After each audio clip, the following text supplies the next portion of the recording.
મિત્રો 2025ની સાલમાં ભારતીય શેર બજારમાં એફઆઈઆઈએ સતત વેચવાલી કરી છે અને છેલ્લા 5 વર્ષમાં રેકોર્ડ બ્રેક જો જોવા જઈએ તો એફઆઈઆઈની સેલિંગ આ વર્ષે આપણને જોવા મળી છે.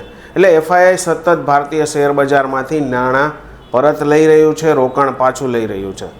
આપણે એના કારણની આજે વાત કરવી છે. તો કારણ મેઇન એ છે કે રૂપિયાનું જે રીતે ડિવેલ્યુએશન થાય છે એટલે એફઆઈઆઈને રૂપિયા રોકવામાં વળતર મળતું નથી.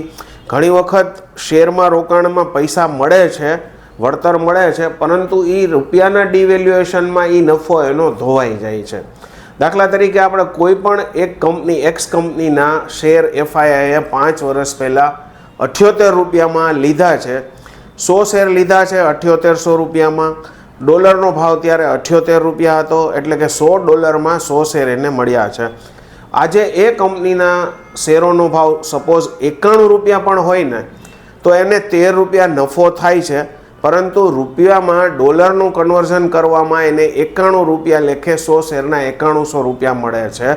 અને આમ જોવા જાય તો એના હાથમાં ફરી પાછા $100 જ આવે છે. એટલે કે ડોલરના જે ભાવ છે એ વધતા જાય છે, રૂપિયો તૂટતો જાય છે. એટલે એફઆઈઆઈને જે રિટર્ન મળી રહ્યું છે એ રૂપિયાના ડિવેલ્યુએશનમાં ધોવાઈ જાય છે, નફો પૂરતો મળતો નથી.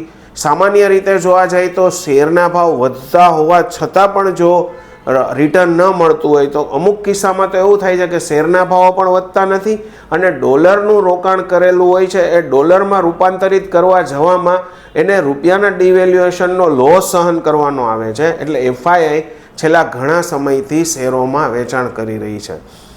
આગામી સમયની વાત કરીએ તો 2026-27નું બજેટ 1 મહિના પછી જાહેર થશે. ફેબ્રુઆરીની 1લી તારીખે બજેટ, સામાન્ય બજેટ રજૂ થશે. 1 મહિનાની જ વાર છે, એટલે 1 મહિના પહેલાં બજેટ વિશે ચર્ચાઓ શરૂ થઈ રહી છે, ચર્ચાઓ થવાની શરૂ થઈ ગઈ છે કે ક્યાં ફાયદો થશે, ક્યાં નુકસાન થશે. કોર્પોરેટ્સની વાત કરીએ તો જો કોર્પોરેટ્સના ટેક્સમાં કાંઈ પણ બેનિફિટ થશે તો શેર બજાર માટે ફાયદાકારક સાબિત થશે. બીજી બાજુ ક્વાર્ટરલી પરિણામો પણ જાહેર થવાને 1 વીકની પણ વાર નથી. એટલે કે ત્રીજા ક્વાર્ટરના 2025-26ના ત્રીજા ક્વાર્ટરના પરિણામો આવતા વીકમાં જાહેર થશે. પરિણામો ખૂબ જ સારા આવવાની શક્યતા એટલે જોવાઈ રહી છે કે જીએસટીમાં ઘટાડો, દિવાળી જેવા મોટા તહેવારો એટલે સેલ્સના જે આંકડાઓ છે એ વધીને આવવાની શક્યતા છે. વ્યાજદરોનો ઘટાડો પણ કોર્પોરેટ્સને થોડોક પોઝિટિવ અસર કરી શકે છે. એટલે કે આગામી દિવસો ખૂબ જ મહત્ત્વના રહેશે. બજેટની શક્યતા છે કે એમાં કદાચ કોઈ પણ પોઝિટિવ આવે, ખાસ કરીને એક્સપોર્ટરોને પણ રાહત મળે એવી શક્યતા છે. કેમ કે એક્સપોર્ટ્સને ટ્રેડ ડીલ જ્યાં સુધી નહીં થાય ત્યાં સુધી, ટ્રેડ ડીલ જ્યાં સુધી વિલંબમાં છે ત્યાં સુધી એક્સપોર્ટરોને નુકસાન વેઠવાનો વારો આવે છે. એટલે બજેટમાં કોઈ પણ રીતે એક્સપોર્ટર્સને ઇન્સેન્ટિવ કે કોઈ પણ રીતે સબસિડી આપવાની જાહેરાત બજેટમાં આવી શકે છે. Long term, short term capital gain ટેક્સની વાત કરીએ તો એમાં કોઈ પણ પ્રકારનો વધારો બજેટમાં નેગેટિવ સાબિત થશે અને જો યથાવત રહેશે તો બજારમાં કોઈ ખાસ મોટી વધઘટ જોવા નહીં મળે.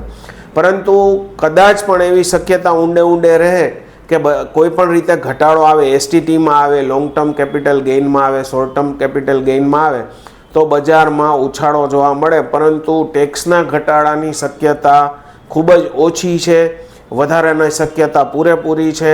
એક્સપોર્ટર્સ માટે ખાસ અને કોર્પોરેટ્સ માટે આ બજેટ સારું આવે એવી શક્યતા બજાર જોઈ રહી છે. એટલે કે આવનારા દિવસો ખૂબ જ મહત્ત્વના શેર બજાર માટે સાબિત થશે.